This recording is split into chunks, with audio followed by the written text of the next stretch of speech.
6:30, and I would like to call this meeting to order and announce that this meeting of the Seguin Independent School District has been duly called, and the notice of this meeting has been posted in accordance with the Texas Open Meetings Act, Section 551.043 of the Texas Government Code. At this time, I would like to ask Ms. Eleanor Crittenden to lead us in the pledges.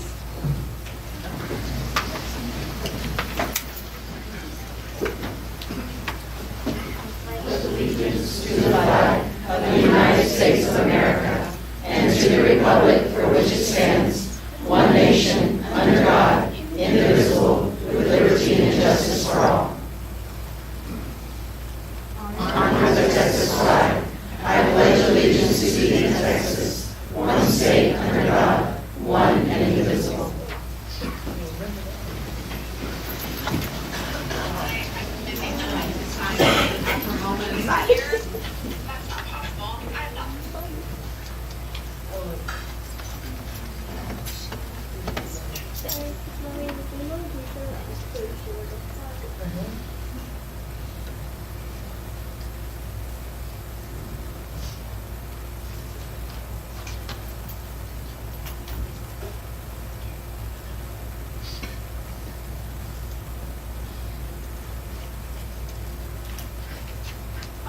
I'd like to welcome everybody. Thank you for being here. It's really great to see such a large crowd. There's a lot of excitement in the district right now. I'm going to turn things over to Dr. Gutierrez for his superintendent announcements. Good evening.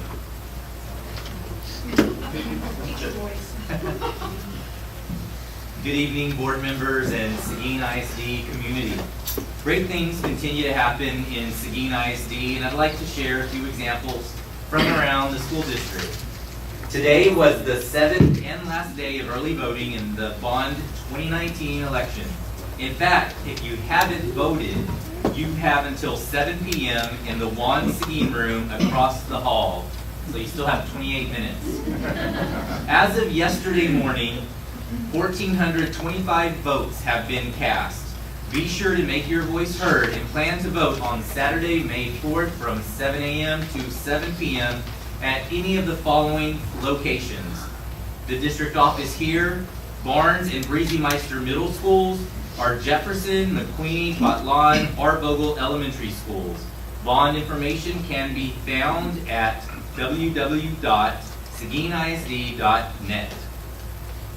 Also, on Saturday, the annual STEAM Fair event will be held at Seguin High School from 9 a.m. to 11:30 a.m.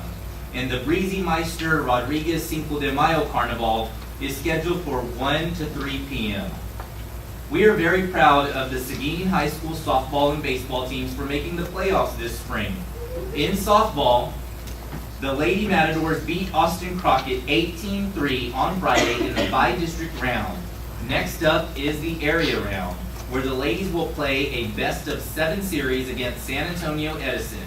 Game 1, 3. That was my bad. 3. I'm sorry. Like, that's not right. I had Spurs and Sorry. Yeah. They almost made it. Game 1 is Thursday on the road at 7 p.m. and Friday night's game is here in Seguin, and if necessary, Game 3 will be at home on Saturday at 1 p.m. The Matador baseball team has made the playoffs for the first time since 2014. Their bi-district playoff series against Dripping Springs starts tomorrow, 7 p.m. at home against Dripping Springs.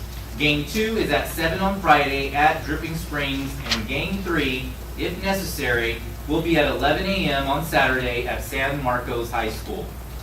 Several Matadors advanced to state track and field meet following the 5A Region 4 meet last week. The 400-meter relay team of Deshaun Brooks, Ronnie Singletary, Tristan Moreno, and Marquis Washington, plus Nayla Harris in the 100-meter dash, won gold medals for first-place finishes. Mary Lee placed second in the girls' high jump and also advanced to state. The UIL state meet is Friday and Saturday at the University of Texas at Austin. Thank you for your continued support. Be sure to vote and go Matadors. Okay. Each of the board members is now going to give a short discussion or presentation presentation of what we've done since our last meeting. I'm going to start off. I attended a data dialogue meeting in McQueenie, and that was very insightful. I hit a couple of softball and baseball games, but I'm going to be honest, I didn't sit through the entire game, but they were, those two teams are really, they're making us proud. They're really good. We as a board had an XG training, a board training. I attended the State of the District presentation at Riesemeister on the 15th. The board had another workshop on the 16th. I was lucky enough to go to the opening of Shrek at AJB last Friday. I think there were at least 200 people there, maybe more. It was really crowded. It was great. And then Saturday, I saw quite a few of our elementary choirs at the Earth Day celebration. Linda? The end of March, I attended a bond presentation at Vogel Elementary, attended a data dialogue at Seguin High School, and attended the Matador Band pre-UIL concert at the Seguin High School back. And then into April, a bond presentation at Kingsbury Elementary, attended that XG Team of 8 training, and then went to the Seguin softball game, which was fabulous. Also represented us as a judge at the state chili cook-off, and that was awesome. Attended the State of the District at Riesemeister Middle School, a board workshop, and another softball game. Also attended bond presentations at Jim Barnes and Seguin High School. And just this Saturday, I served as a judge for all the Earth Day events down at the Earth Day celebration, and also got to see a few elementary schools for one. I think it might be.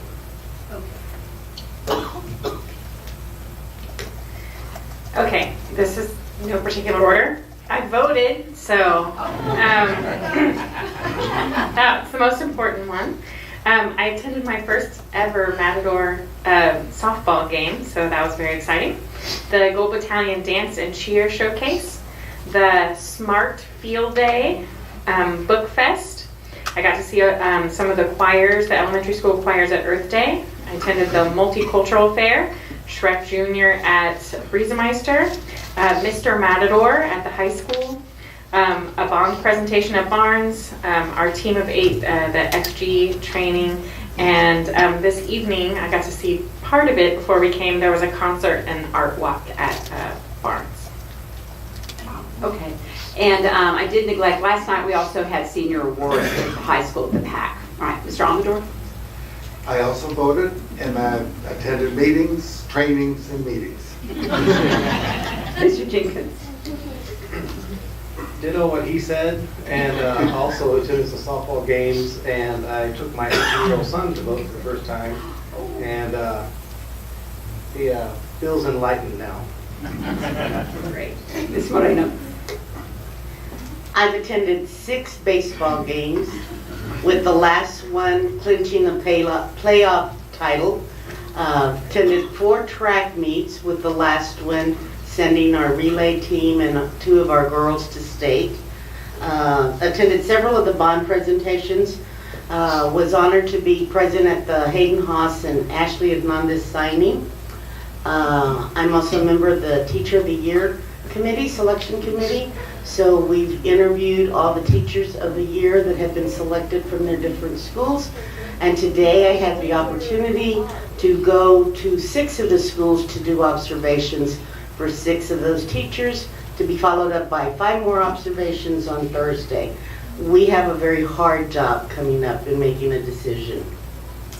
I was at the Senior Awards Assembly last night, came back to the central office this afternoon for a budget committee. Also attended the XG training and the other training that was held on the 16th, and the State of the District. Thank you. Mr. Guerra? On April the 9th, I attended a Team of 8 training. April the 16th, we did the Superintendent Evaluation Process training. The 17th, I attended the Matador Stadium update with the architect. 29th, attended the multilingual showcase, which happened back outside the doors. It was a great turnout, and for next year, they're going to have to find a different place to have it. On the 29th, I went to the Seniors Awards banquet, or Seniors Awards presentation. Thank you, thank you. So, as y'all can tell, we're very busy throughout the month. And Ms. Moreno, I think you win the prize for this month. Yeah. All right, we're we're going to move on to our recognition items. This is where we try to promote some of our positive student and staff accomplishments. And I'm going to turn this over to Mr. Hoffman and Dr. Gutierrez. Good evening, Board President Thomas Menes, Dr. Gutierrez, and trustees. We have a lot of recognitions tonight, so I'll try to keep this brief and quick. First up, it's kind of extraordinary to have elementary students compete at the state level. Of course, at Seguin ISD, we have that. Our Potline Elementary archery team, it's even more extraordinary that they're archers. And we had 22 on the archery team go up to Belton, I believe it was earlier this month, Mr. Engler will correct me, to compete in the state tournament. So at this time I'd like to introduce Kevin Engler, Juan Hernandez, and then of course Principal Linda Guzman to tell us a little bit about this experience as well as bring their students up.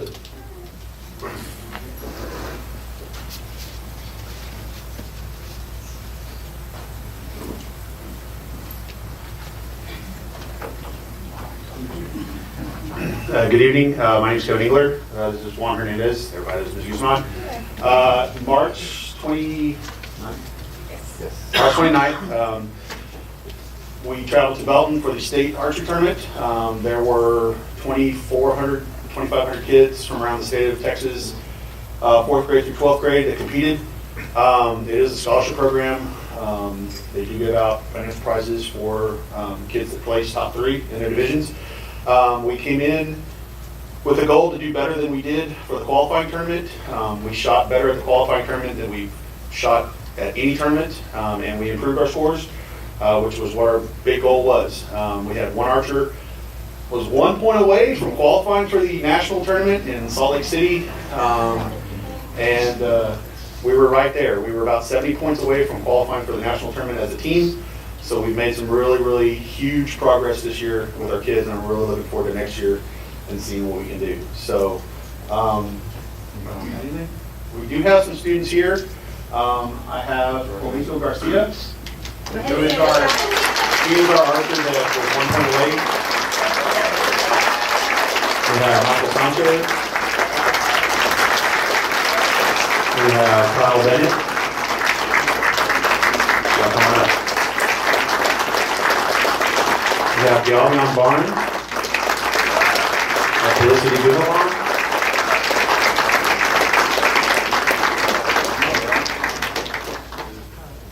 Christopher Rosas,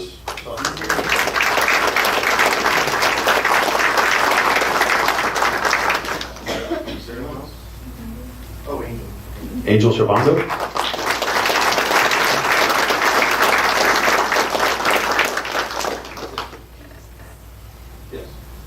and I think that's it. These are 4th and 5th graders.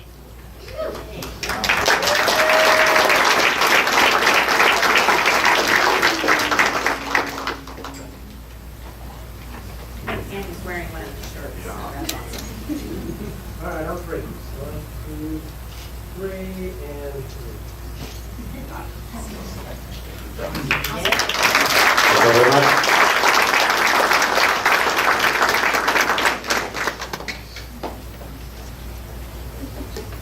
Great job, Potlawn students. Very thankful that I had the opportunity to be there for the send-off. That was itself an amazing experience.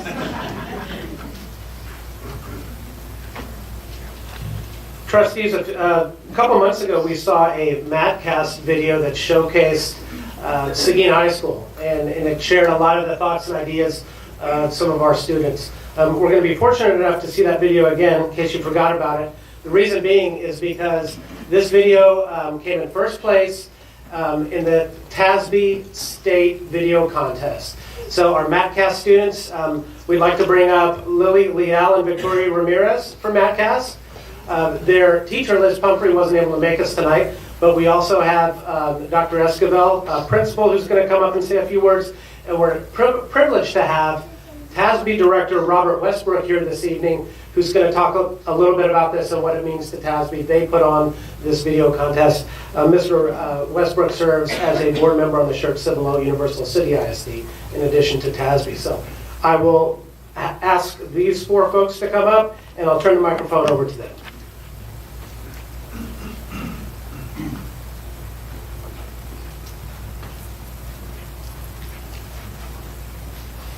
Madam President, Dr. Gutierrez, Board of Trustees, I present to you MatCast. That's all I have to say. That's what we say in announcements. And now I present MatCast. So they're going to say their names, and they're going to talk a little bit about how this project got started. It was just my thinking, and then they just rolled with it. So go ahead.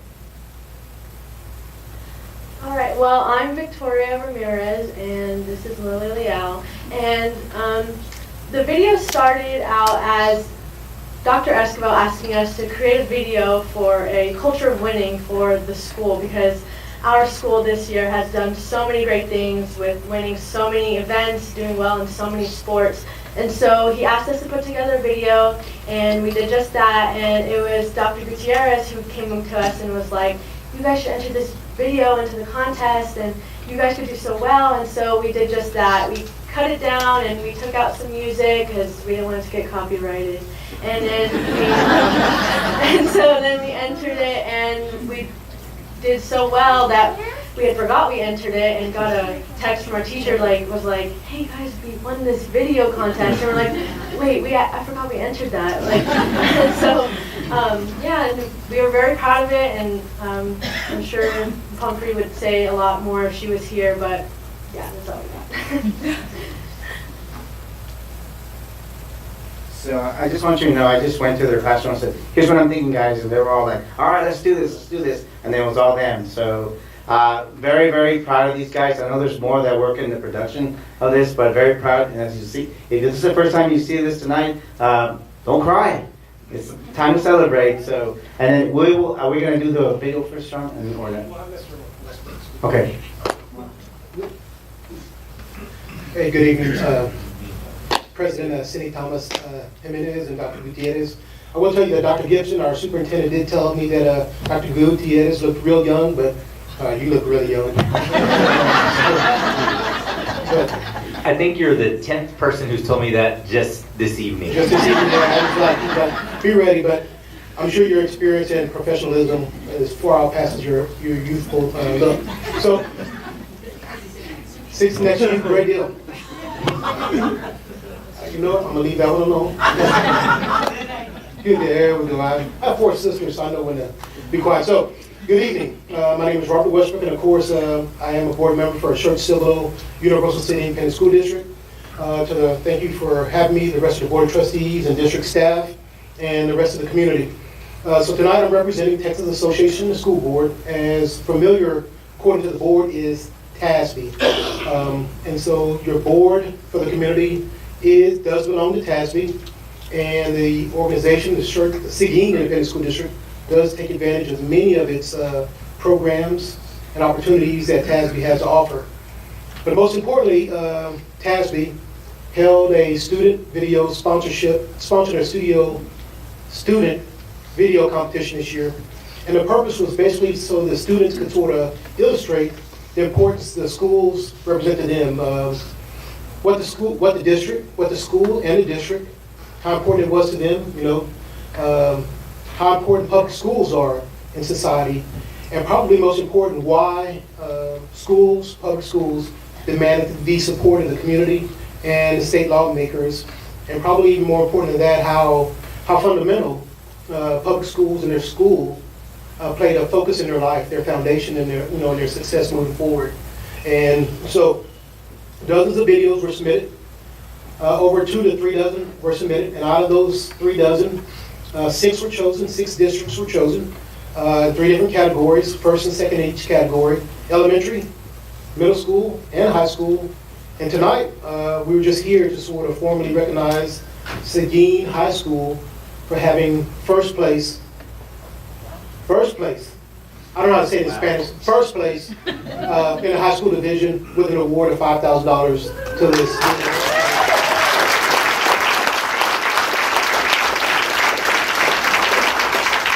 And so for us to all see what hard work they did, you can cue up the video. Let's get a photo of y'all with the school. The doctor and how are we gonna? Sure. The doctor We have and Dr. the Gutierrez on board if y'all want to come down. We'll get a quick shot.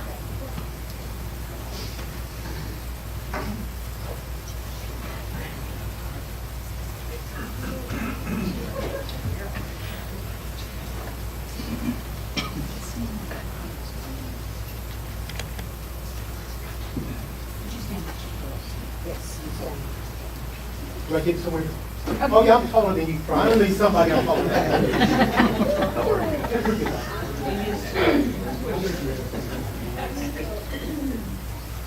All right, I can get taller. We love each other, come on. Yeah, We're family. 2, 3. Great. Need one, Cody?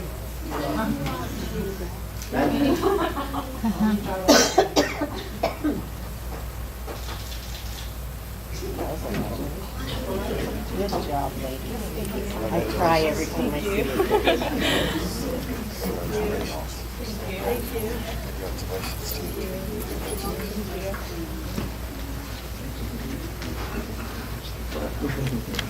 This is where we're going to watch the video? Yes. Mrs. Lewis, you have the video ready?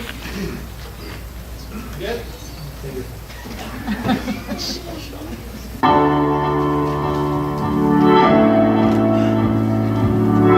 Over the past 2 years at Seguin, we've really developed a culture of winning, and that goes beyond just like our sports programs.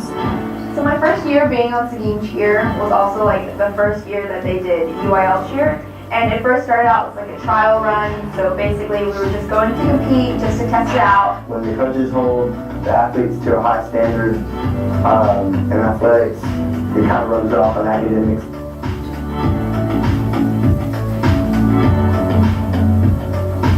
The major kind of thing that's affected me in terms of winning is UIL. I compete in UIL journalism events.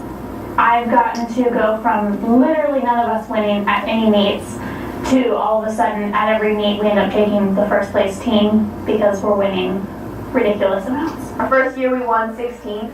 Going into my sophomore year, we were actually prepared for it, and then we got third. After we go to these meets and we get the results we want, like first place, second place, third place, with all of our team members placing, we just get to come home and say that we've won and that we've not only proven to be successful because of our teachers told us so and our classmates have told us so, but because of the results and the judges have told us so as well.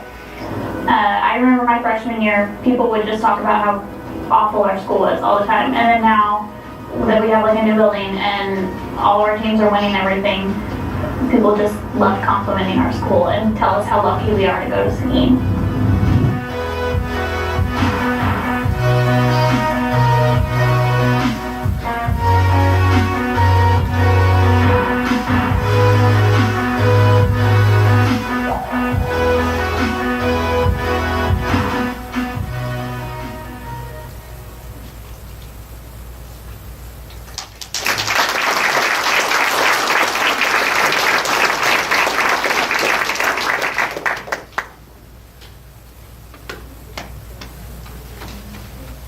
You remember how the microphone wasn't working earlier?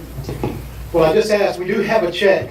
You'll have to trust ASB. I thought it was supposed to be a big check that I was supposed to present, but I haven't found it, but since it was like a big theatrical check, you will get a check out, we'll follow up on it. But I would like to sort of give the MATCast another round of applause for producing such an excellent testimony to the quality of education that Seguin Independent School District produces and displays.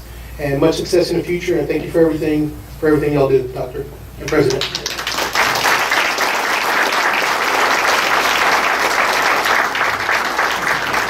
And I just want to take a moment. I certainly believed in this group and was not surprised that they took that title, because I've had an opportunity to work with that group on several different occasions, and they are very, very meticulous, pay attention to detail. And you have to be very, very patient when you're working with them, because they want to make sure everything that they do is quality. So again, congratulations. I'm very proud.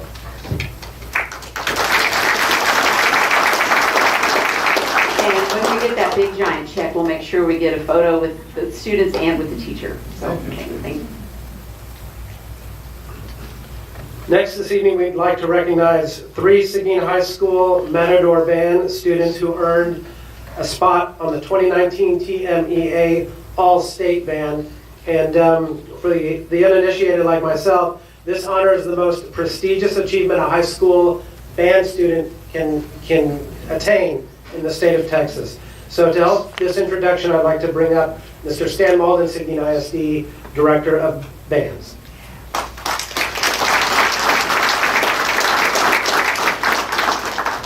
Thank you so much for having us. And to give you an idea of what an all-state student is, 70,000 students start this process. 1,000 make it, less than 3%. So let's introduce these kids for you tonight. We have Ethan Bowles, who's 8th chair tuba. Come on up, Ethan. Brendan Turner. Brendan Turner is a 3rd chair percussionist in the all-state band. And Mickey Zuckerman is the 2nd chair baritone saxophone player in the state. Give him a big hand.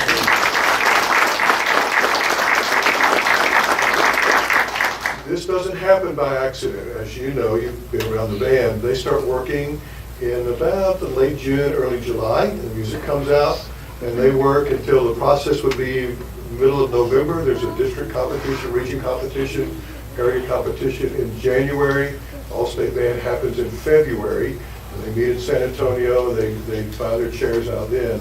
But can you imagine, out of all the band kids, think of that, all the band kids in the state, we have 3 all-staters. So it's really cool.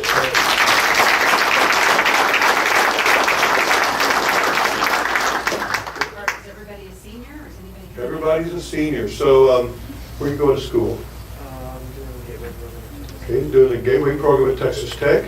And you've been accepted to the Moore School of Music at the University of Houston. And you're talking about, you just got accepted to the School of Music at LSU. And a big scholarship for all of that.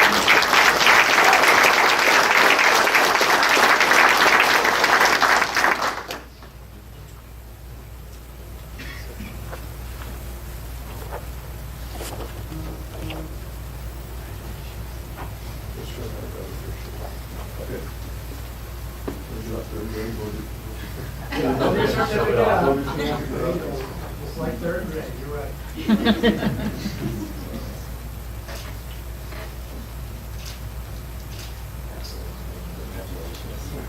Thank you very much. One more in the back. One more in the back? Come on, quick. Yeah. Take.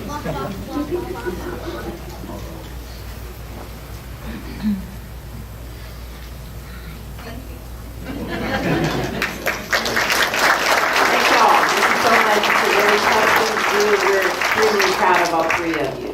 Made Seguin proud.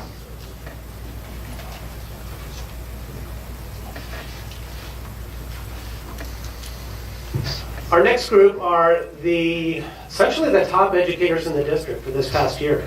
This group was chosen by their peers at their respective campuses to earn the Campus Teacher of the Year for their school. So it's a prestigious honor. We do this every year. And right now we're kind of, as Mrs. Moreno alluded to a little bit earlier, we're in the middle of this process to identify an elementary and a secondary Teacher of the Year for Seguin ISD. We've asked these teachers to submit essays, which they've done. We brought them in last week after school and interviewed them. I can say interviewed, they probably think we grilled them because it's a little unnerving to come in and sit in a group with about 5 or 6 people and have them ask questions and provide answers. But they did a great job with that. And then today we visited about half of them at their campuses to observe them in their classroom with their students. And we'll finish that up on Thursday, and then by noon Thursday we'll know that the evaluation committee will have an elementary and secondary Teacher of the Year for Seguin ISD, which we'll keep secret for another couple of weeks. And at the banquet on May 22nd, we'll recognize them. But there have been several ceremonies, celebrations along the way. Each campus celebrated their Teacher of the Year. And then tomorrow, the Seguin Chamber of Commerce is hosting a luncheon at the Coliseum to honor Teachers of the Year from the area. Of course, being the largest district, we will have the most, as we do every year. And it's great it's great to see the businesses come out and support our educators. Thursday evening, the Guadalupe Masonic Lodge, of which Mr. Jenkins is a member, hosts their annual Seguin ISD Teacher of the Year dinner. So the teachers and their families will be out there for that event, and they get awards and medals and all kinds of things. it's pretty special as well. And then, as I said, we'll wrap it up on May 22nd at Seguin High School when we recognize our Teachers of the Year, along with our Service Award winners and our retirees. So at this point, Dr. Gutierrez is going to bring each Teacher of the Year up who's in attendance tonight by name, and you can bet we'll get a group photo.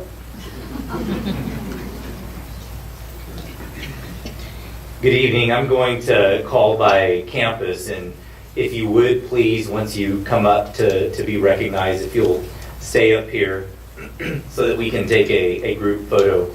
And I'm going to start with the campus that serves our tiniest Matadors Ball Early Childhood Center, and that's Kimberly Guerrero.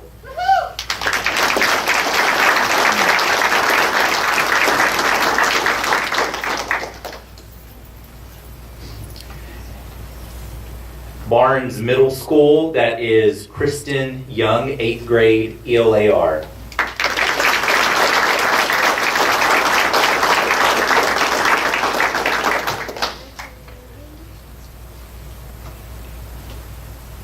Breezy Meister Middle School, Lacey Stam.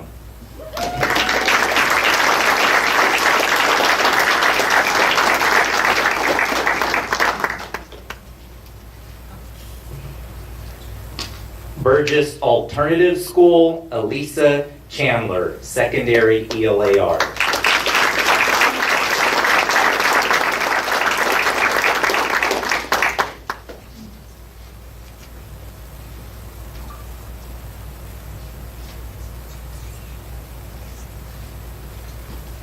And then from Jefferson Elementary School, Beth Zip.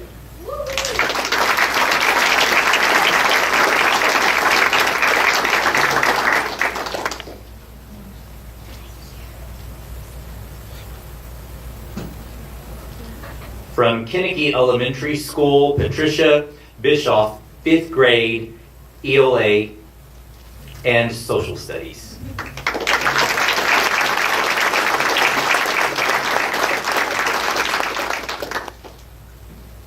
And then from Mercer Bloomberg Learning Center, Brandy Grimm, Math.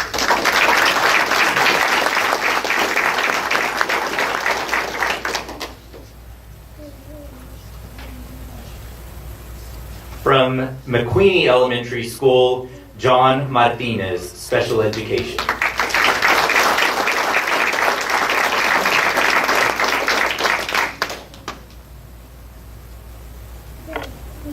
From Patlan Elementary School, Catherine Katie Barnes, 2nd grade.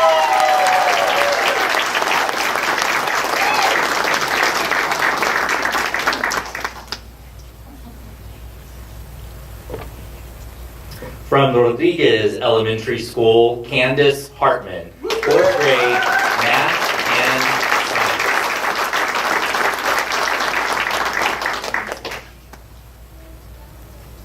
From Seguin High School, Taylor Winters, English 1 and Assistant Cheerleader.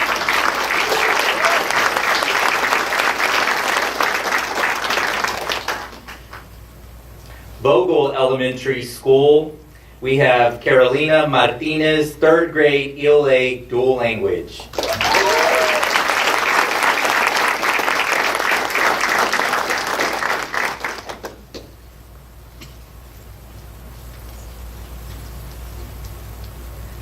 And finally, we have Weinert Elementary School, Stephanie Ramirez, kindergarten.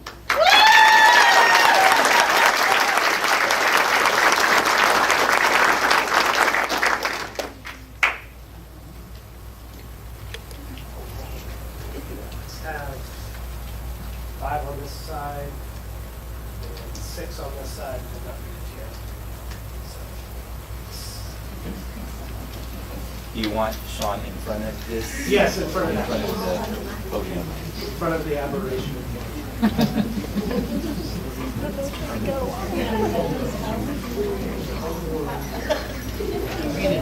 All right, take a half step to your right.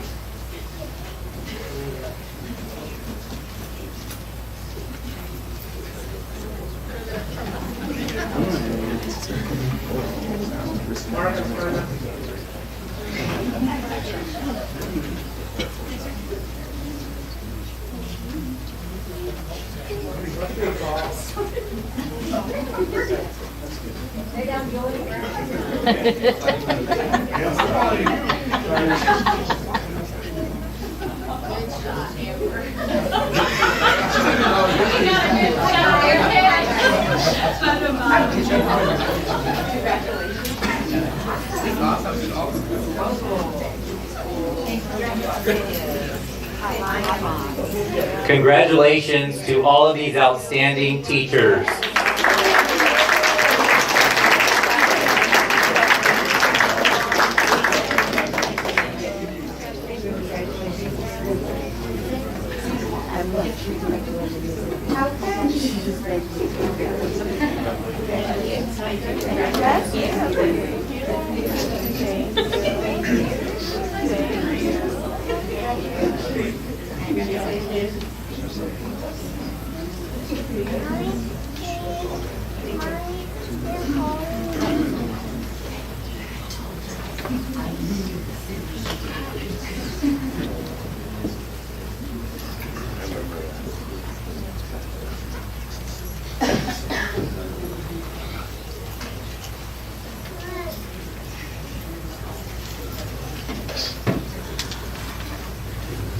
Every year, HEB does their Excellence in Education Awards, and they've got several different categories for that. They honor teachers, they honor principals, they honor school boards and school districts. And over the years, we've kind of flirted with some winnings over time. We've had a couple close calls and a couple recognitions over the years from HEB.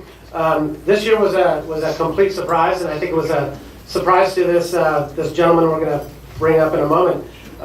Because unbeknownst to him, I think he was nominated without even his knowledge. And then he gets an award or certificate and a $500 gift card to HEB. So let's hear it for Jay Law, who's the winner of he's a semifinalist in the HEB 2019 Excellence in Education Program.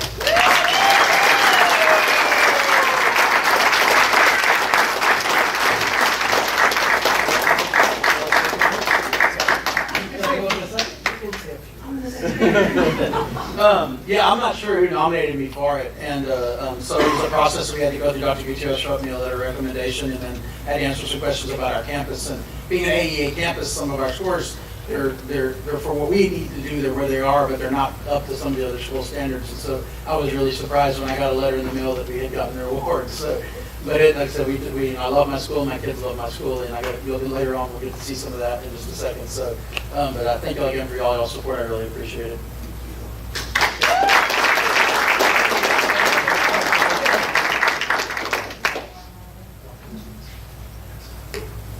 We are certainly proud of Mr. Law and the atmosphere that he has created at MBLC. It's certainly a family there, not only with the staff, but also the students. And I always enjoy going to the recognition ceremonies that they put on for graduation and attendance awards and academics. And the kids they love one another, they celebrate one another, and that starts from the top. And so for that, Mr. Law, I am very thankful. Thank you, sir. And Mr. Law, I also want to say we're looking forward to seeing you, I can't see you now, but seeing you at Seguin next year. Yes, It'll be really nice to have MBLC over there.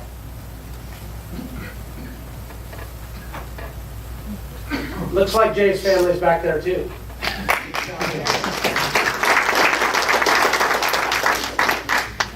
Seguin ISD has a long-standing tradition of fine arts excellence, and we're about to hear another prime example of that as Mark Bewley, Director of Fine Arts, comes up to tell us a little bit about the Best Communities in Music Education Award that our fine arts program has recently received.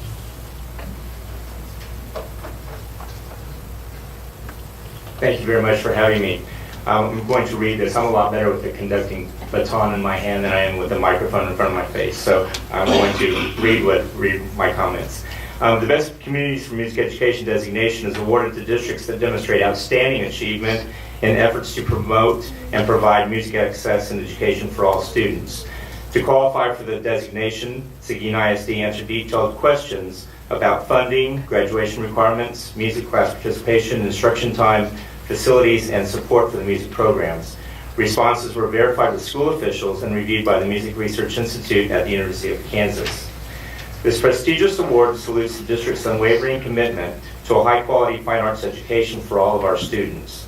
Support for this comes from all levels, from the school board, the central office administration, campus administration, parents, and the Seguin community. Some evidence of support of this kind includes the following: the hiring of a fine arts director in 2013, for which I thank you. The expansion of fine arts staff in support of the expanding fine arts programs over the last 6 years, including 2 full-time art teachers at each middle school, full-time choir directors at each middle school, full-time theater arts teachers at each middle school, and an additional mariachi teacher to serve the middle school mariachi program. We have collaborative class scheduling that allows for traveling staff to support programs on several campuses daily. We have an expansion to the school day to 8 periods at the middle school for next year, which allows students to have greater access to fine arts classes. The creation of the mariachi program in 2013 has grown to include approximately 350 students for next year.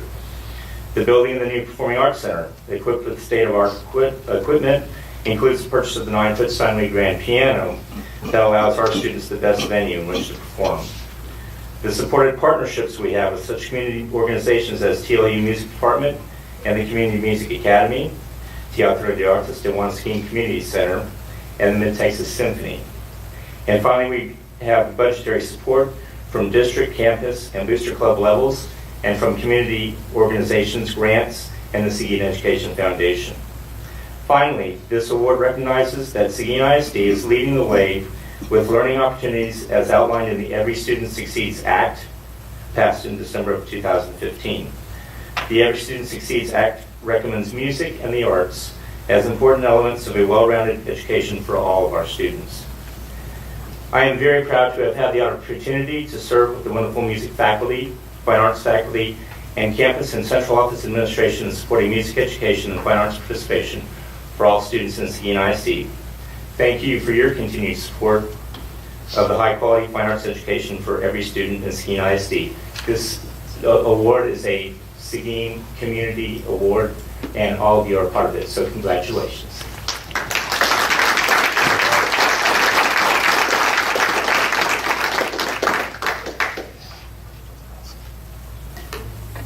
Certainly something that we should be proud of. It's a very distinguished award that districts that have a long history of fine arts successes are able to attain. So with Seguin ISD, the community attaining this award, it certainly means that this is a place that families want to be part of because of the fine arts programming. And we have so many things to celebrate, and we certainly appreciate you, Mr. Bewley, for leading this department, and look forward to many more successes in the fine arts.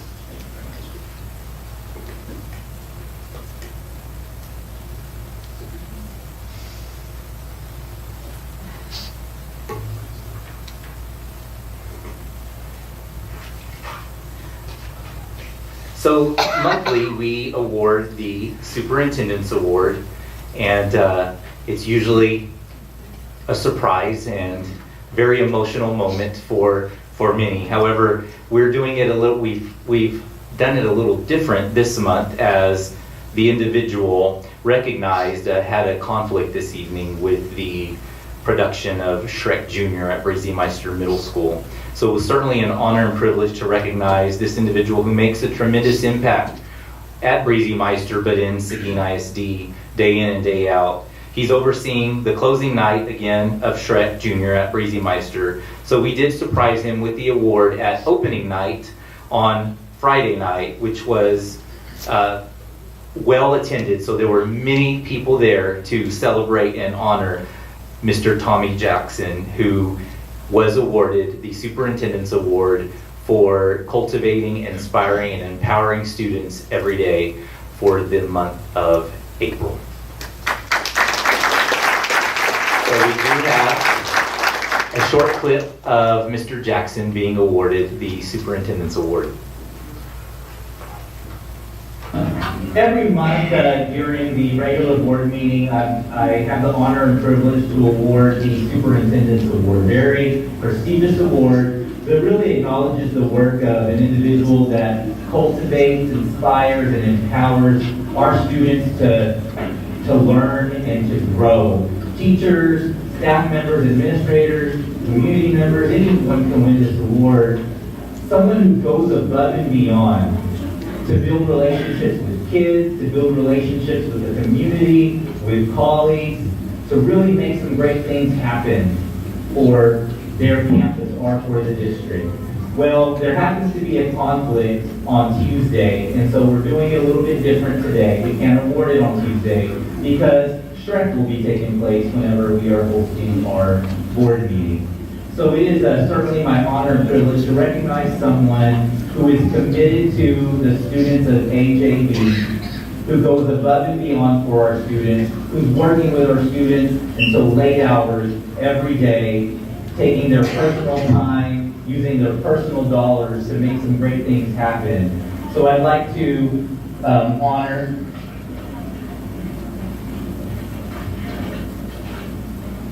get this ready. Mr. Tommy Jackson.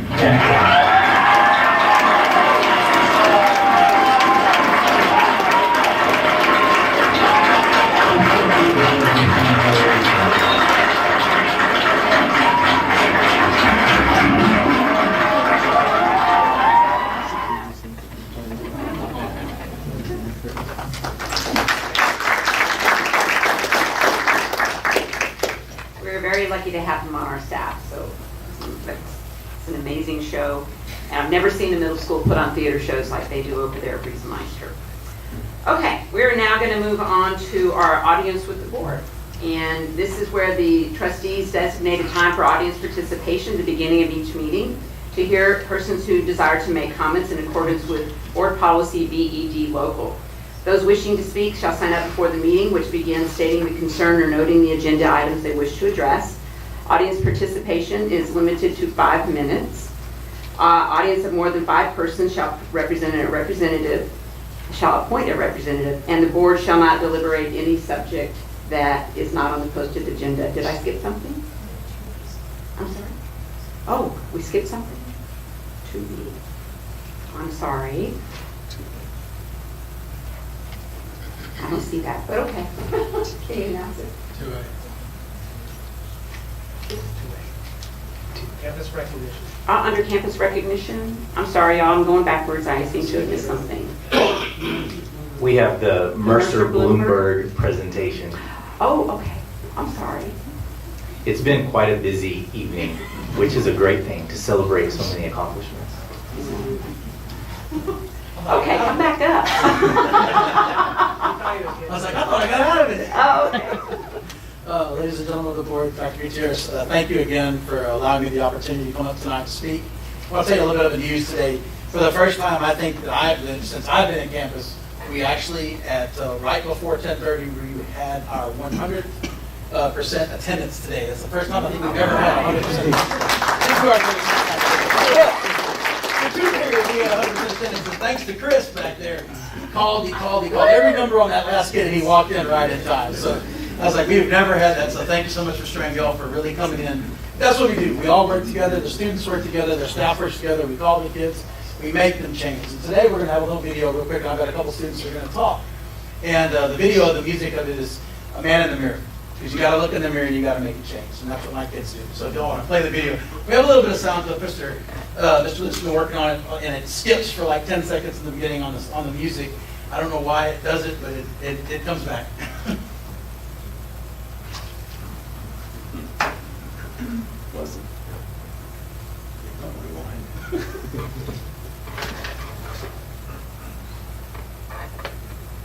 What did you like about your music? It's really life-changing coming here, for me, coming to want to do bad things to myself and having that chance to come here and accomplish everything that I said I couldn't do. So it's really a blessing to me. What have you done now? Finish school, about to graduate, and about to hit life.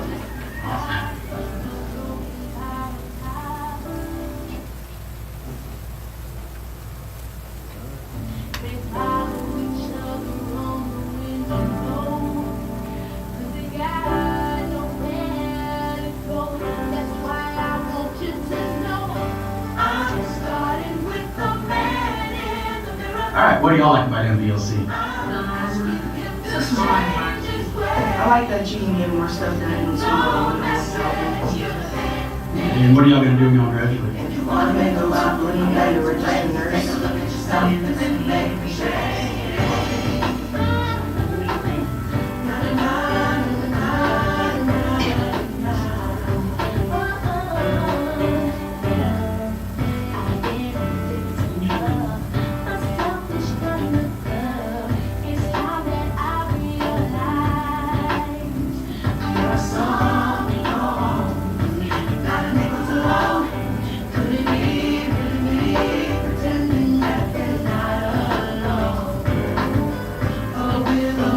Alright, Jennifer, what would you like about MBLC?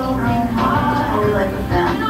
We all have What are you gonna do when you graduate? I'd go to the Army or go to community college first and then go to the Army.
This is our 25th anniversary.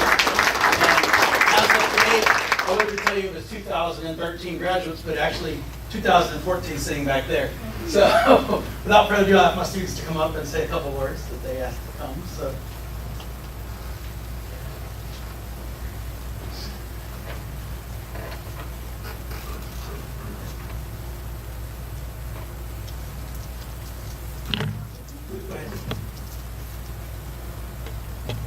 Hello and good evening.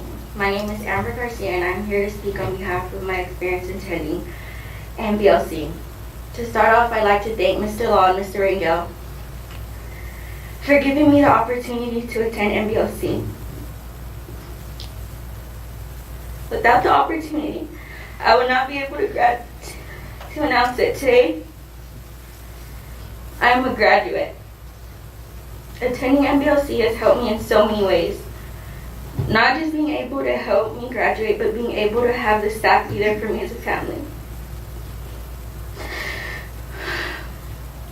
7 months ago, I lost my dad.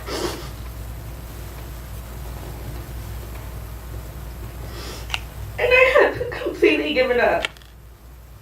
Without the support and motivation the staff gave me, I most likely wouldn't be able to announce that I am a 2019 graduate. I came to MBLC with only a few credits my junior year. Horrible attendance and not a single STAR test passed. With the help and amazing teaching skills my teachers provided me, I will not be able to tell you that I have passed every single STAR test, have perfect attendance, and have all the credits I needed to graduate today. MBLC is definitely the place to be.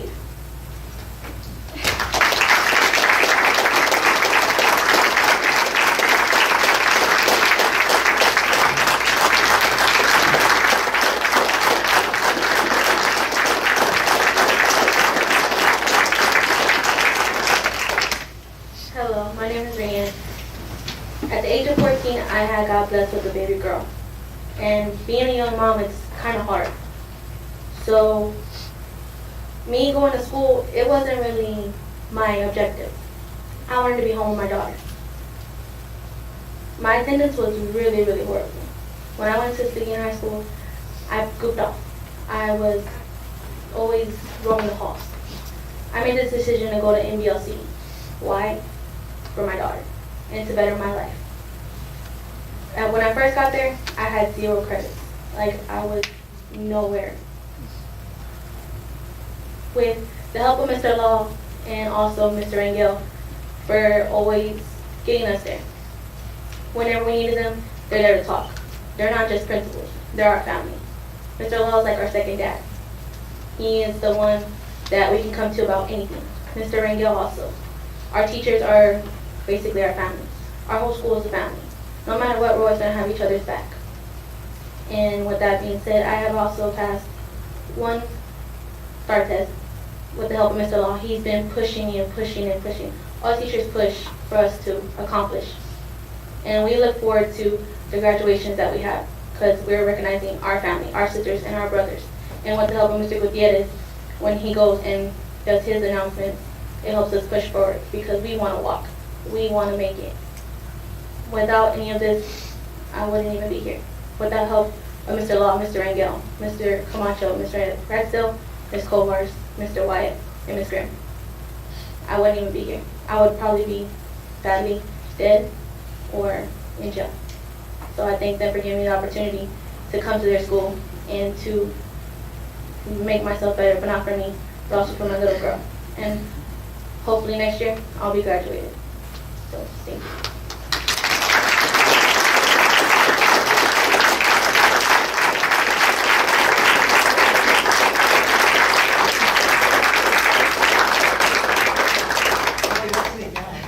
There's her brother Tony. He was also one of our graduates. He did the same thing. He came Hey, over Tony. with no See you. attendance, no test, and he passed them all and graduated. So I'm very proud of my students. They're my family. Sorry. We're They all are. choked up. That's very emotional. Thank you, girls, for sharing your stories with us. So, thank you all so much for everything. Absolutely. I really appreciate all support. Anytime, you're all always welcome. We're looking forward to going to Sager. We're getting it all set up for us. And we're going to do the same thing over there. It's just going to be a better space, there's more room and more stuff to do things. So thank you all so much for all your support. Well, I apologize for skipping you. I thought I'd seen you once. I thought somebody else had forgotten something. I didn't think it was all on me, so. Well, thank you all so much. I really Thank you, and I'm certainly thankful for the board's support in allowing us to tap into fund balance, to have the dollars to be able to invest in Sager so that we can improve the learning conditions for this very successful program. So ladies and gentlemen, it should be no surprise as to why Mr. Law was recognized by HEB because of the work that he does, but not just Mr. Law, but the family. When I said it's a family, it truly is. And people only see the numbers when it comes to STAR results. That's all that you see in the newspaper or on TV. You just see the numbers. But folks, there is a story behind every number. And these are the stories that are behind those numbers. You have kids that are overcoming some major obstacles in their lives, whether it's personal or things that have happened to their families. They are overcoming and they have successful futures ahead because we have great teachers who are dedicated to these students in Seguin ISD, not just at MBLC. And these are the stories that people need to pay attention to because, again, our kids are more than just a number. And it's my hope that the folks in Austin will recognize that soon. Thank you all so much.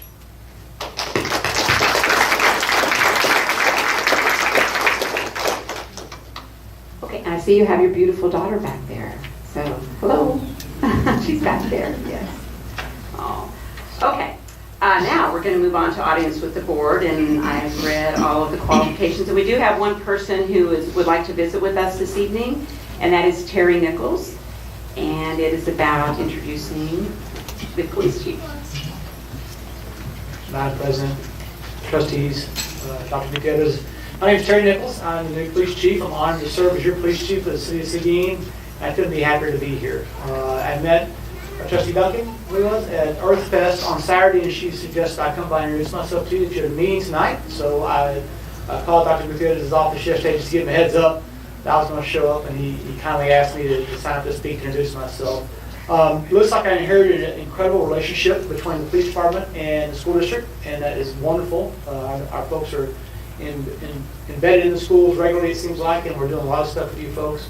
I made all the graduations last week, DARE graduations at all the elementary schools, so I met some of your fine archers, or DARE graduates, I met last week, and I got a chance to shake their hands. I didn't know at the time I was among royalty, that they were such established archers. I'm probably glad I didn't know that at the time. But I look forward to working with you. I have a strong background in working with the schools. I come from Brownwood most recently, and I have a great relationship with the superintendent, Dr. Joe Young, out there, and the board. And anything we can do for the Seguin Police Department, please don't hesitate to reach out to us. I look forward to working with you in a more informal process. I know we really can't talk tonight, but I just want to come say hi. Thank you so much. Nicholas, we have a gift for you.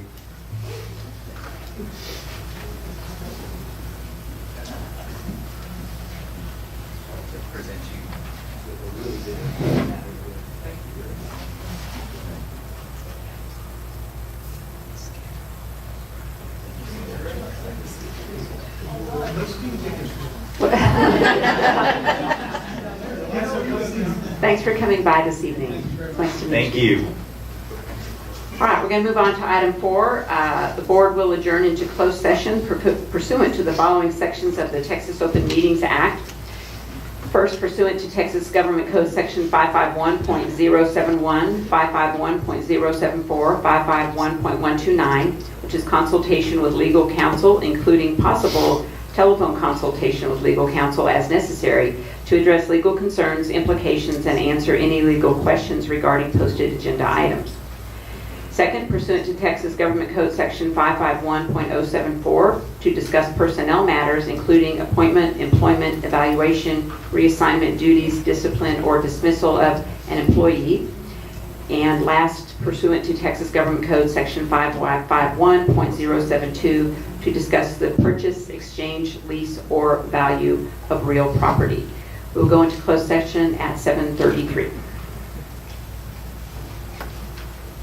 Okay, it is 8:39, and we will now reconvene in open session.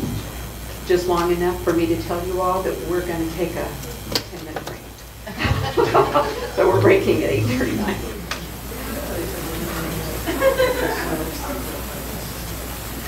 Okay, we will reconvene. It is 8:47.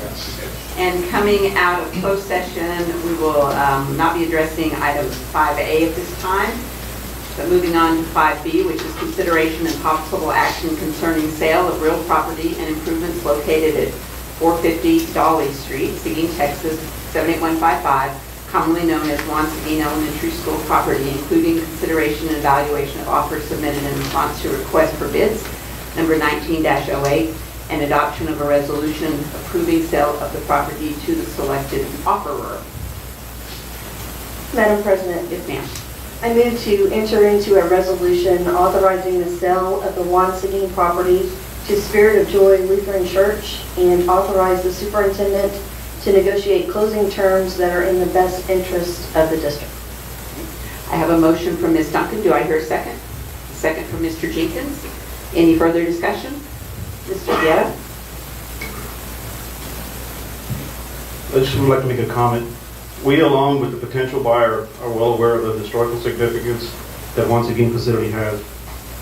It would be a good idea for the potential buyer to closely work with the surrounding community and Hispanic organizations to preserve the historical significance, which included the time of the student segregation. Let us not forget that this is not an aging city council or county building. This building belongs to Seguin Independent School District and the community that makes up this district. In my opinion, I would respectfully request that they go beyond preserving the state historical plaque and perhaps establish a small museum with the input from local Hispanic organizations. This will not only provide a teaching opportunity for future students and our community members, but more importantly, maintain and preserve a reminder that will prevent history from repeating itself in regards to all forms of segregation. Do I hear any other comments from board members? If not, all in favor of the motion, please raise your right hand. Opposed, same sign. Motion carries 6-0. Okay. All right. And one abstention, thank you. 6-0 with one abstention. All right, moving on to our reports and information items. We're going to start off with Mr. Hilbert talking about our school district purchasing cooperative management fees for 2018-19. Good evening, President Jimenez, members of the board, Dr. Gutierrez. This first item here, is just a disclosure. It's a requirement. It's an annual requirement. You could almost do this as a consent item, but we chose to give you the additional information tonight just so that you can see that there are purchasing cooperatives that the district uses on an annual basis. We're listing all of the purchasing cooperatives that are listed, regardless of whether the district has entered into a $25,000 contract with any one of them, even in the aggregate. We just listed them all. We do that customarily, and then provide you with the associated fees for using those purchasing cooperatives. And so we're doing a little bit more than what the statute requires.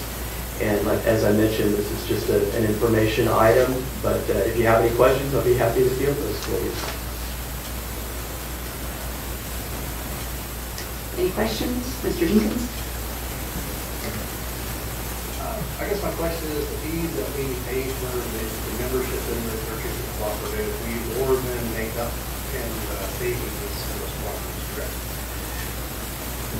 Well, I want to say yes, but you've got to quantify that with a few things.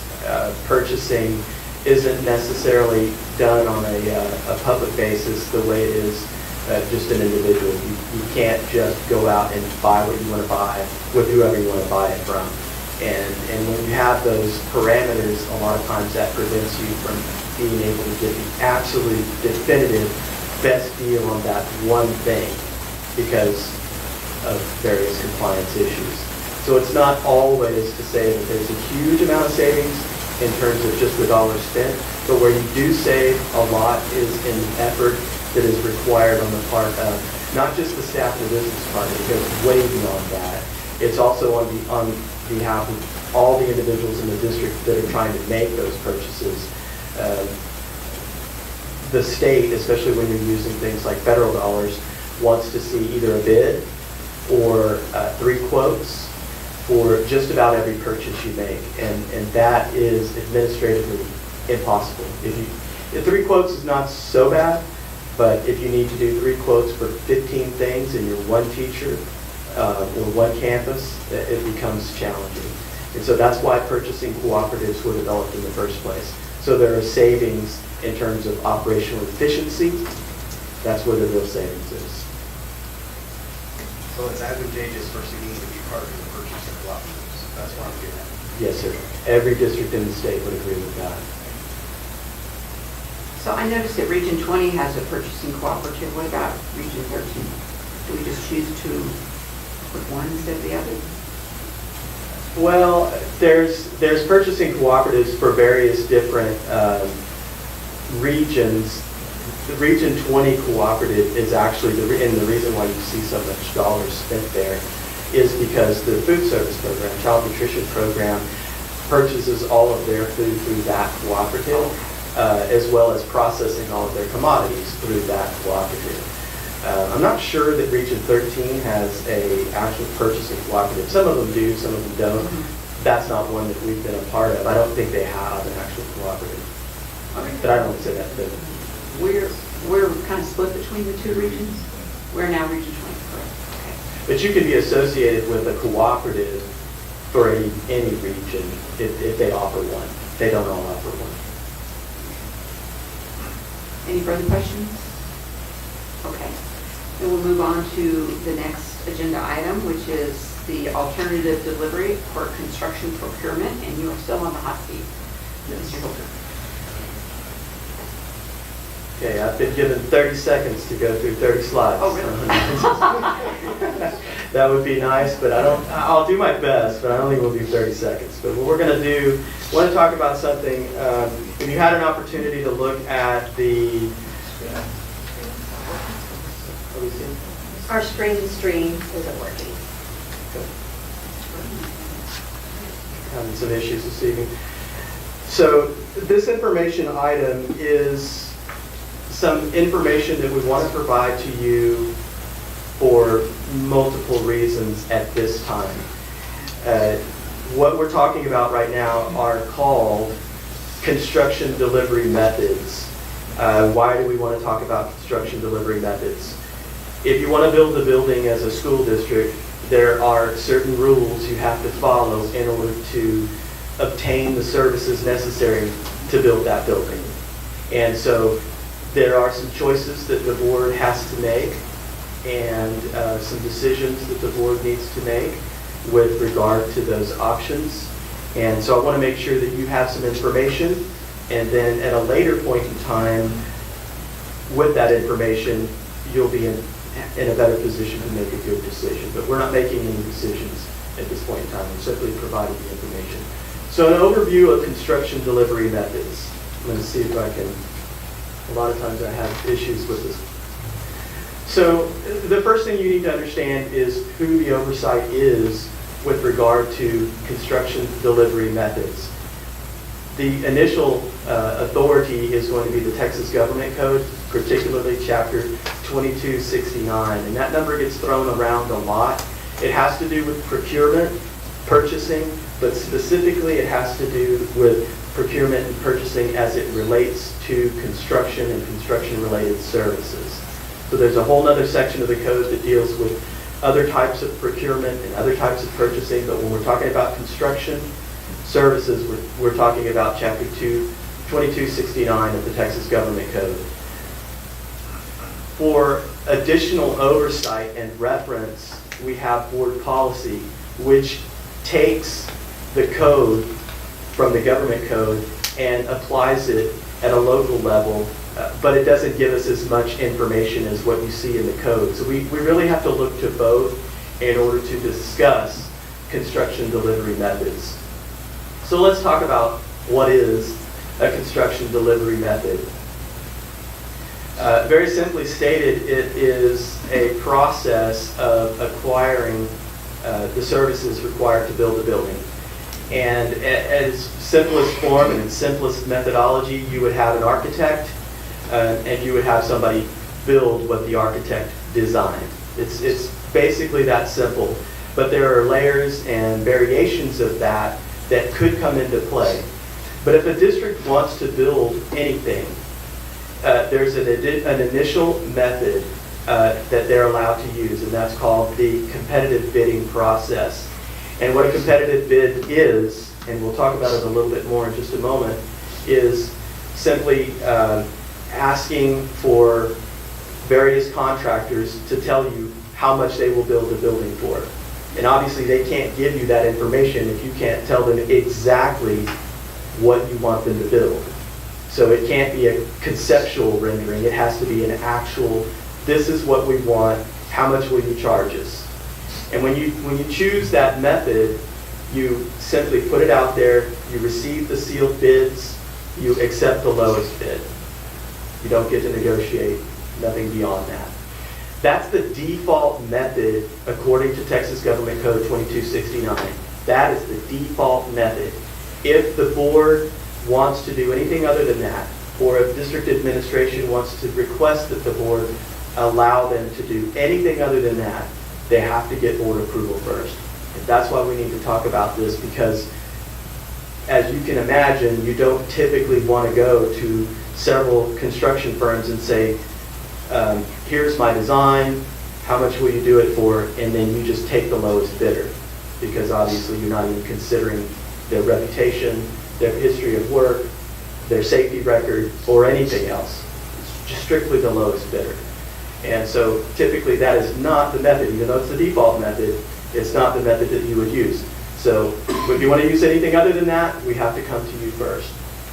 And so let's talk about what our options are as a district. There are 6. And what I've done here is I've provided you a list of the options that are available, and in red you can see the applicable board policy that goes into detail about that specific type of construction delivery method. So on your own, if you'd like to read up a little bit more on any one of these, you can do so. And then there are additional references within the code that will take you back to the statute that can give you even further detail should you choose to do that. So we're going to do this at a high level tonight, but provide you with the resources and also answer questions. Competitive bidding, competitive sealed proposal. Number 3 is construction manager agent. 4 is construction manager at risk, design build, and job order contract. Those are the methodologies that can be used to construct for a school district or a public entity. So we've already talked a little bit about the competitive bidding process, and the oversight on that is from CBA Legal and Local Board Policy. Some key points to note about competitive bidding is, as I mentioned, it's the default method. If a district chooses this method, there's no board action required initially before you seek or begin the bidding process. But there's very little flexibility beyond simply the lowest price bid that comes in.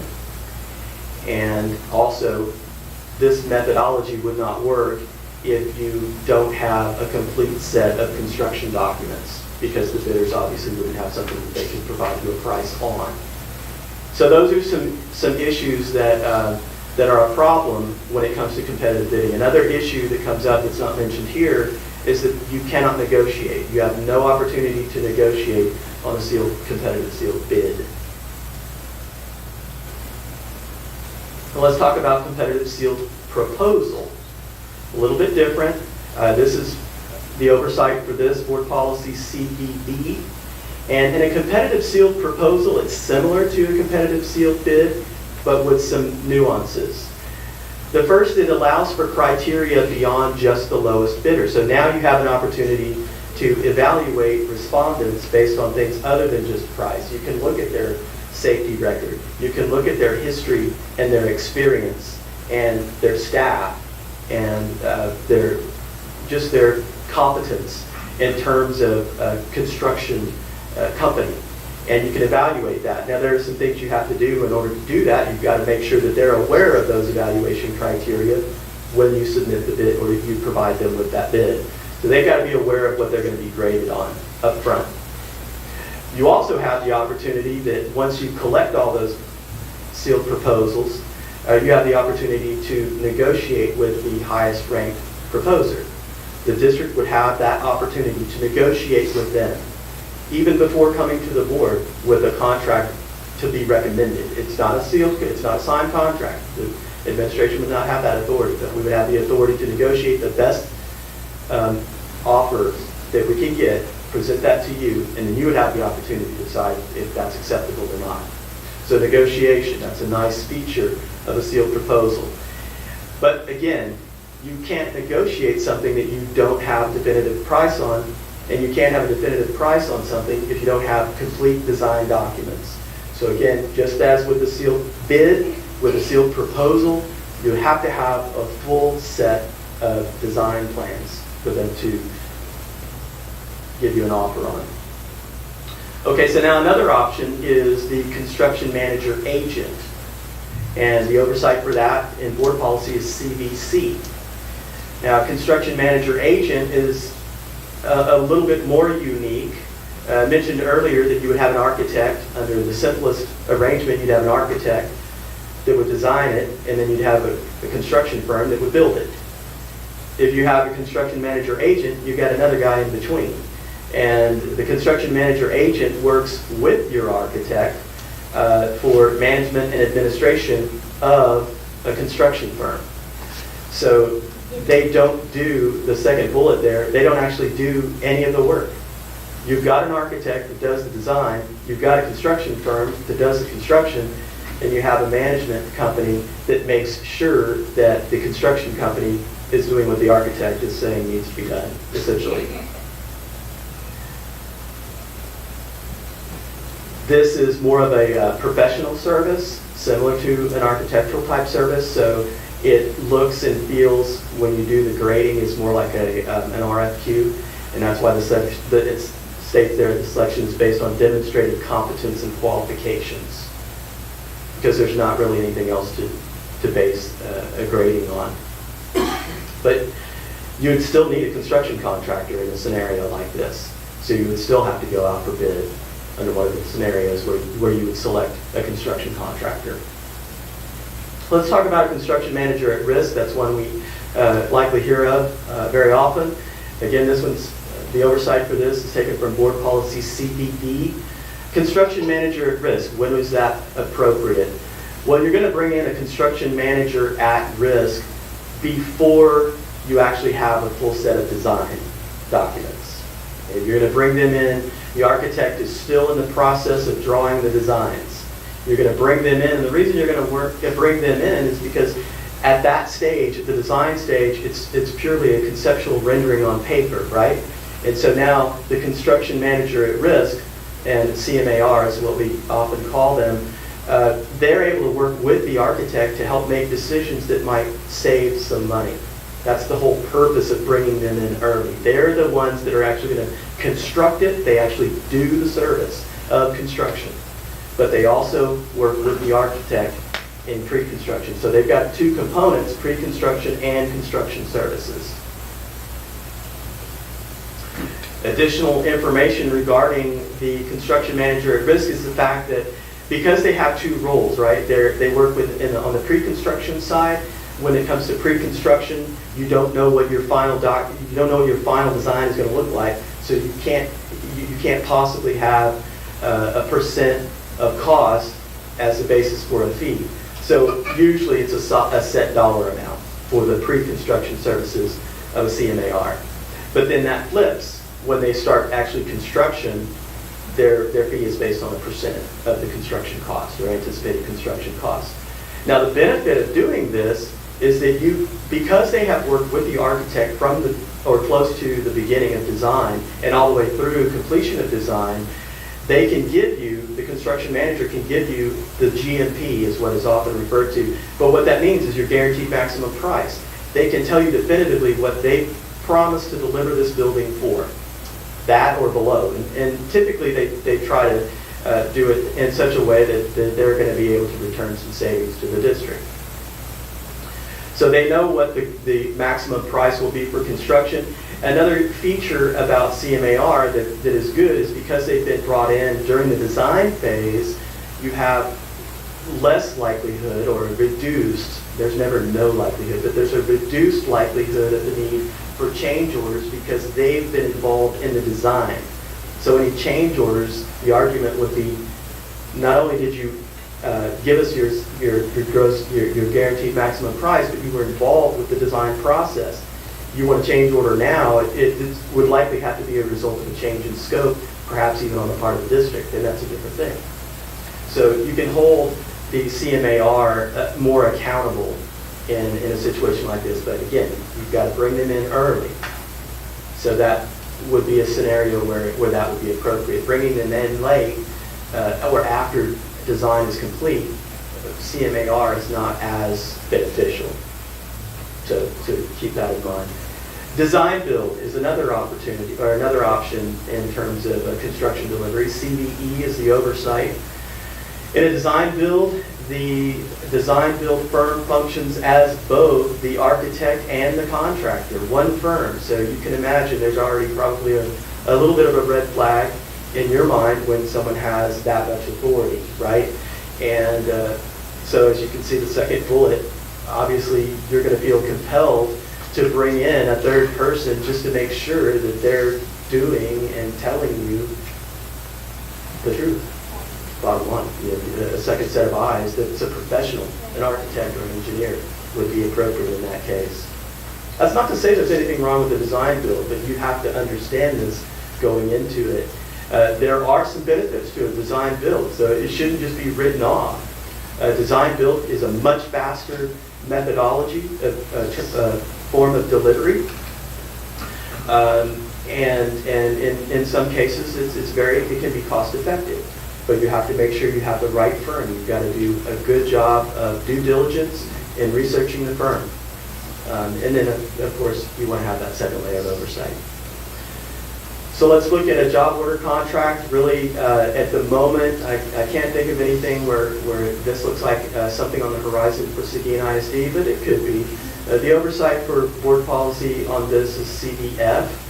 And these are for smaller projects that have kind of a recurring cost, something in excess of $50,000 a year. And also, nice feature on job order is that you can use purchasing cooperatives. So you're looking at things that are more definitive in nature, almost a unit, maybe like a prefab building, that you would need to configure and buy on a regular basis. Might be something that, and then you could go out and you could look and see if you could find that on a purchasing cooperative. So that, in a really, really brief way of going over the construction methodologies, is what we have to think about. As I've mentioned, there's a lot more to it than that, but I just wanted to expose you to it because there's an opportunity potentially in the future where we would need to come to the board and request or recommend a certain construction methodology, and you can be sure that it would be something other than competitive sealed bid. So we need you to be aware of that. Yeah, is there any questions?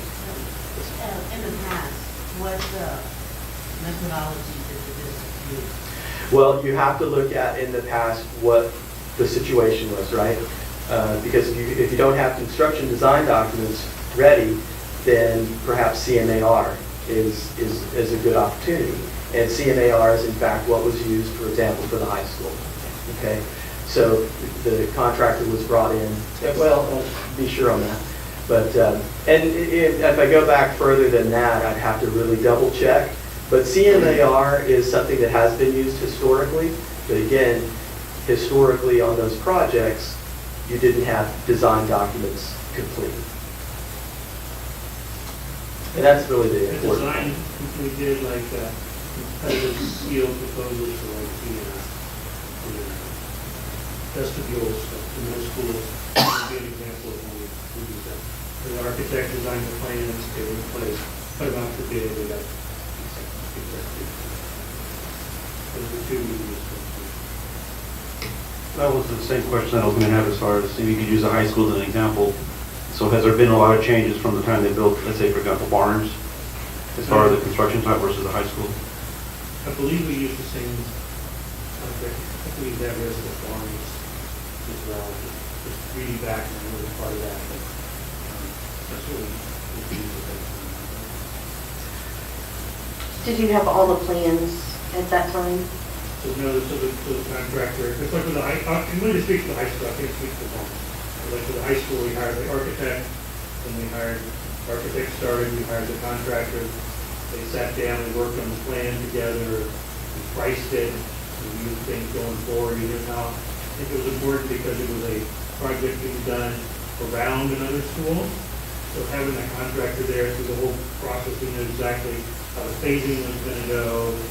Your construction and your design kind of had to be planned accordingly as what was going to be built first, what was going to be built second. The planning was all done together during that process, and so it was very advantageous for the people to have that.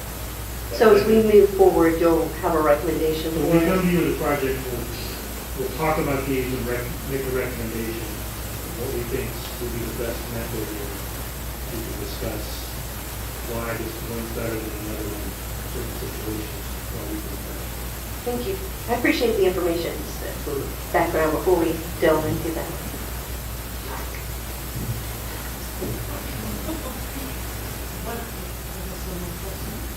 So, because we have so many projects under this one bond, do they all have to go under the same? Each one would be standalone in terms of methodology. Now, you could potentially combine one or two projects. That would be something that would be looked at later. But, you know, one decision is based on either a project or a group of projects.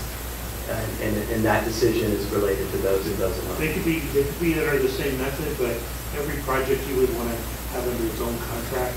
You don't want to combine projects, a single contract, because you can get in, something goes wrong with one, you can muddy the waters for all of it. So you want each project to have its own contract, even if it's with the same architect in the same construction firm. You want each project separate.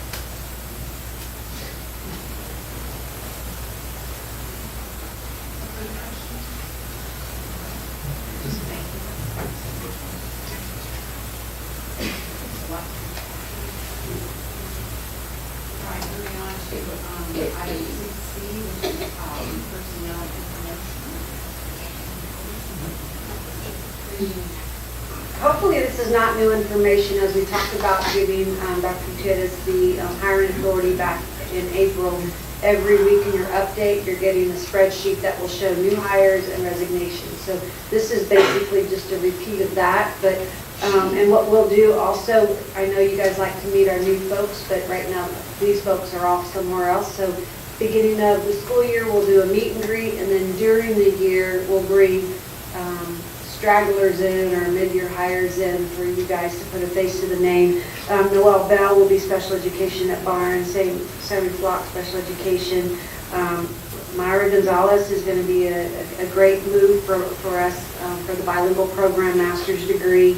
Also, the first one had a master's degree. Mallory Hensley coming from the Lubbock area. Elizabeth Laws, 8 years. Kayla McKinnon, 5 years. Sarah's going to be, she's finishing up her master's this summer, science and girls coaching. And Aubrey Wells is our neat little student teacher at TLU, from TLU right now at Jefferson. And we went to her classroom to give her letter of intent, and the kids just were ecstatic. So she's doing a really good job there. And the recognition of our resignations as listed with just, I'd like to point out our 3 retirees. Susan Alvarez is retiring from Jefferson. Kim Schmidt, art teacher at the high school, and also longtime librarian Janet Wolber from Vogel. Any questions? The new hires, any of those from the job fair? Yes, Sarah was at the job fair. Aubrey was already at TLU job fair. Mallory Hensley and Sammy Flock were all.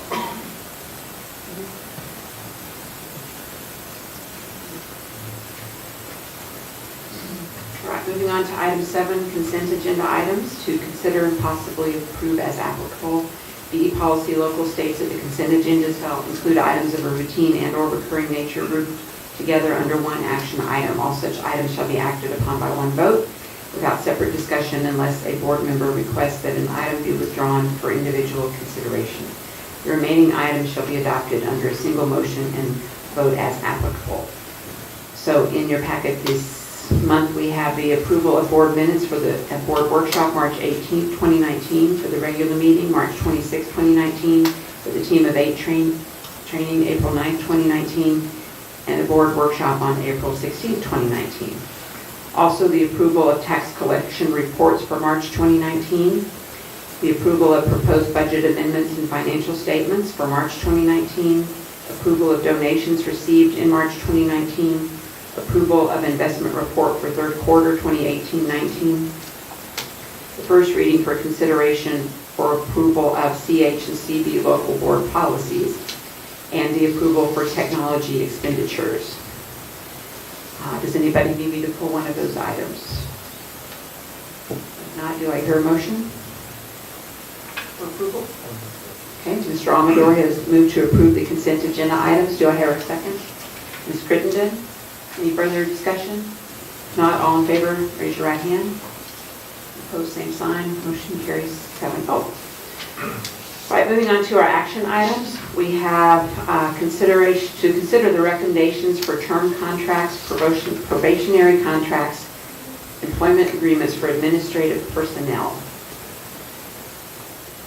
And Dot has visited with us about this.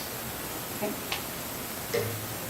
I move that the Board of Trustees recommend the approval of the contracts as discussed in executive session and as presented to include probationary contract, term contract, renewal, employment agreement for teachers and other non-administrative staff contracts for Texas Education Code 21.102C and policy DCA legal. I have a motion from Ms. Moreno. Do I hear a second? Ms. Duncan? Any further discussion? Okay, not all in favor, raise your right hand. Opposed, same sign. Motion carries 7-0. And item 8B is to consider recommendations for teacher term contracts, probationary contracts, employment contracts, and agreements for teachers and other non-administrative staff in termination of probationary contracts. So this one's admin. All right, let me go back to what it said on my agenda, but I didn't think that sounded correct. Yeah, in the agenda, the first A is admin, which would be the second motion, and then D is teacher. So we just need to go to the other motion. Okay, to admin.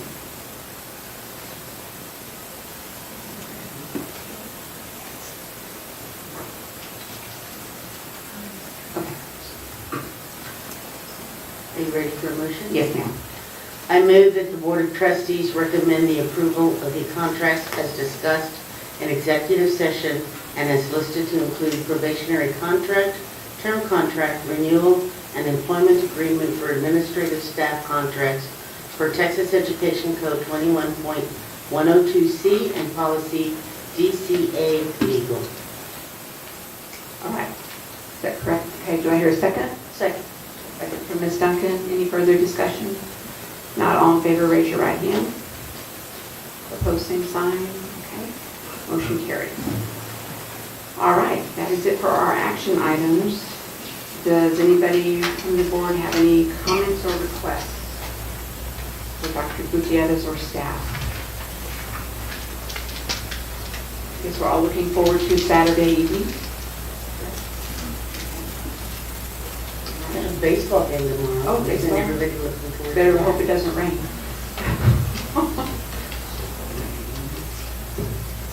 If there are no requests or comments, do I hear a motion for adjournment? Mr. Amador, second from Ms. Crittenden, and we are adjourned at 9:21.